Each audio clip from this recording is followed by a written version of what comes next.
Good morning, everybody. This is day 16 post the second round of chemo. As far as symptom-wise, still pretty strong. Not really having any major symptoms at this point. Some new minor things have developed from the last time I got admitted for a stomach infection. The antibiotic seems to have weakened something in terms of the immune system or bacteria, and I'm starting to get a bit of thrush on my tongue, so I'm going to need to get medication for that. Somebody was commenting on my hair, on how I got a haircut, but I actually haven't. It's just more my hair is actually falling out now, so it seems like the side effects are starting to the longer term side effects are starting to kick in a little bit. So gradual thinning of the hair is definitely one of them, but I think with the new treatment it'll be a bit less. Got a little bit of vein irritation from the IV from the chemo. I'm not sure if you can see it, but yeah, so a little bit darkening of the veins and a little bit of irritation. But nothing too serious and nothing really painful, so all good at this point. Taking the antacid medication at night actually did keep me from getting hungry and having to eat in the middle of the night, so I'm going to keep on doing that, and muscle mass is still pretty steady at this point. Next steps are still to start the new treatment on July 15th. So the next round of treatment for that will be more targeted peptide receptor radioisotope therapy, which is more targeted, fewer side effects, so looking forward to that. And then the radio frequency ablation will happen sometime in August when the doctor is available. So short reflection today.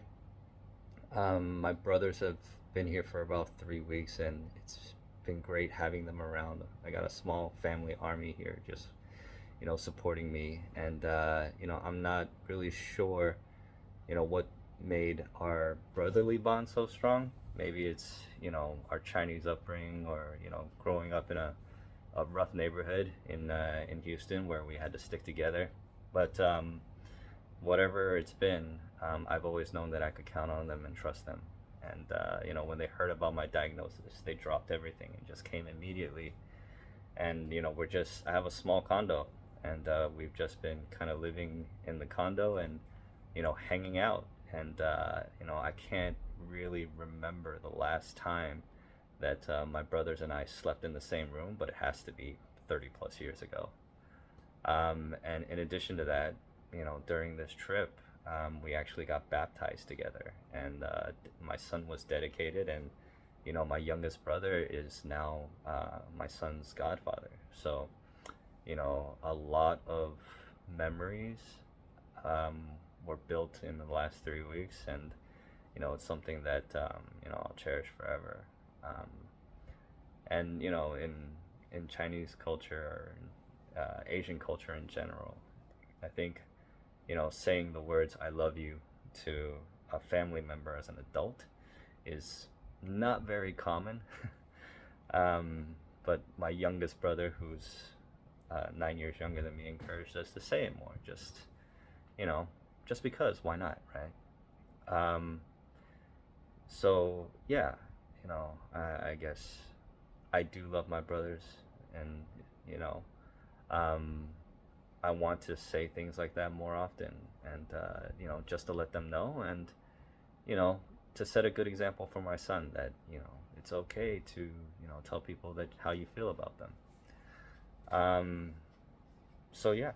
My brothers left yesterday, but the lasting impact of their presence here will stay with me throughout the entire journey and fight. So still fighting every day, and definitely thank you all very much for the encouragement and support, and we'll talk to y'all later.